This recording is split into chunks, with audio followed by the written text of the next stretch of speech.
it's not just any human toe.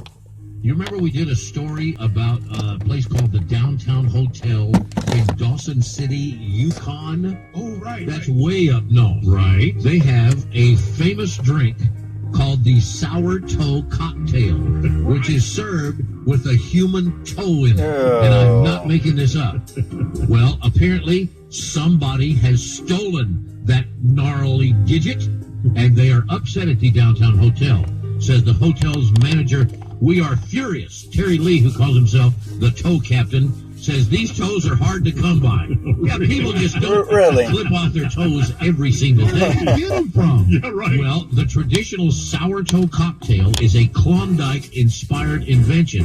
It involves a shot of whiskey with the shriveled human toe bobbing in the glass. Look, Jimmy. Here it is, right there. The toe must touch the drinker's lips.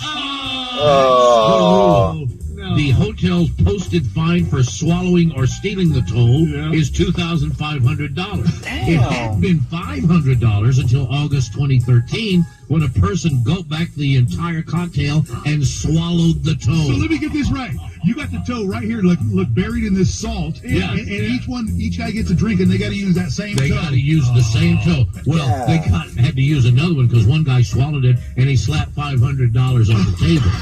Well, according to a news release yesterday, the hotel intends to fine the thief and charge him, quote, unless the toe is returned safe. The theft of the toe is a big loss, said hotel manager Jerry Coolborn. She says the toe was donated by a man who had to have it surgically removed, and they cured it in salt for 6 months so they could put it in somebody's drink. It wouldn't be as nasty as it used to be. It's still nasty. It's a human toe. It's gnarly. The hotel says the suspect is from Quebec, so they know who he is. He had earlier boasted about wanting to steal the toe. The man reportedly coaxed the bartender to serve him the drink after the nightly 9 p.m. to 11 p.m. They call that toe time, when the drink is on special. The suspect also left behind his sour toe cocktail certificate, which you get when you drink the toe cocktail. Right. And it has his name on it. Savoir-faire. Savoir-faire is everywhere. It is awarded by the hotel when you drink the drink. The police have the guy's name, and the hotel is waiting the human toe's return. Well, go get it. Go get it. Probably in a tow truck. Sorry, had to do that. Here's a man from Killings, Connecticut. Now, he found an interesting way to get busted and almost burned down his house. All at the same time, by the way. The guy's name is Chad Hustas. He was charged with possession of more than a half an ounce of cannabis and possession of marijuana with intent to sell. It seems that the emergency crews were called to his house when a kitchen fire started in the oven. When the fire was extinguished, well, the fire crew found a large amount of pot inside the oven that the guy was presumably cooking.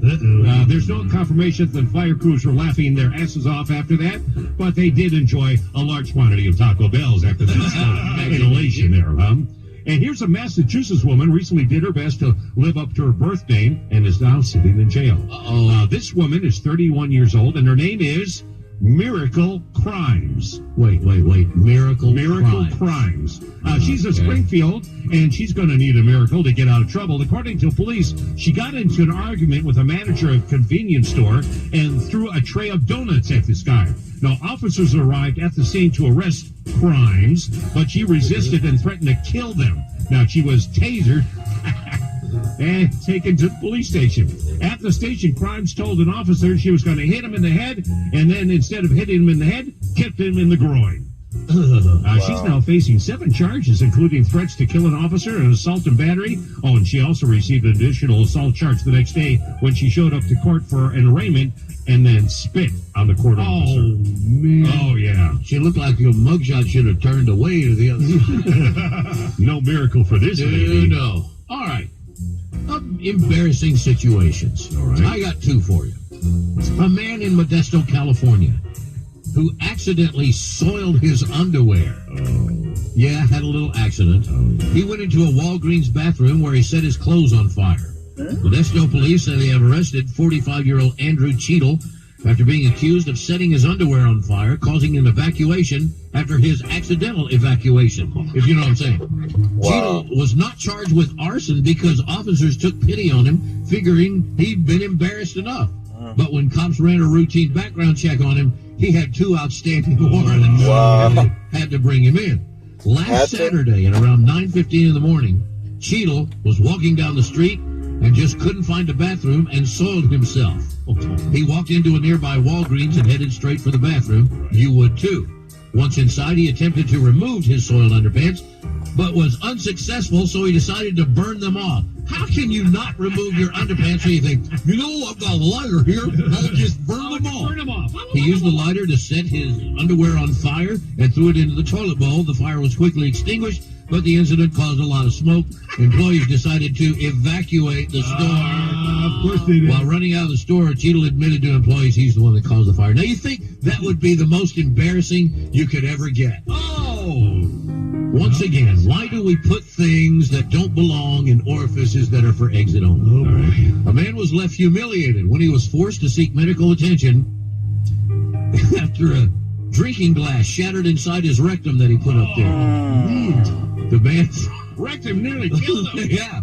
He's from Milan, Italy. He was fortunate enough to escape serious injury after a drinking glass that he pushed up his fudge tunnel for sexual pleasure shattered inside him, causing extreme discomfort. You think? Wow. Think possibly? The unidentified patient told doctor that he put the object up there for stimulation. Stimulation. A drinking glass? I hope it was clean. When he tried to remove it, it broke, and sharp pieces of glass were scattered inside of him. Wow. It only hurt for a little while, he said. The pain eventually subsided, and he finally sought medical attempt. 2 days later. 2 days later, he went to the doctor. Look at the X-ray. Well, he was worried about his safety since the pain had subsided somewhat. He's got the X-ray. Oh, you had to show the X-ray, didn't you? X-rays, like that one right there, confirmed the presence of glass in the old rectum. The patient, who had a history of cocaine abuse, well, there you go, was immediately transferred to the operating room, where doctors were painstakingly able to remove the broken glass. Look how it's broken at the top there. Yeah, I know. Like he was trying to grab it like that. I really want to know. Half empty or half full? Before he was released from the hospital, doctors said that the patient was offered psychiatric help, but he refused. I don't need it. I think he should have taken it if I were you. All right, coming up, Crazy Sue Ellen, the crazy Albuquerque lady. Right, from medieval times. Who complained about a freaking fool file story here. On the 41st annual blood drive of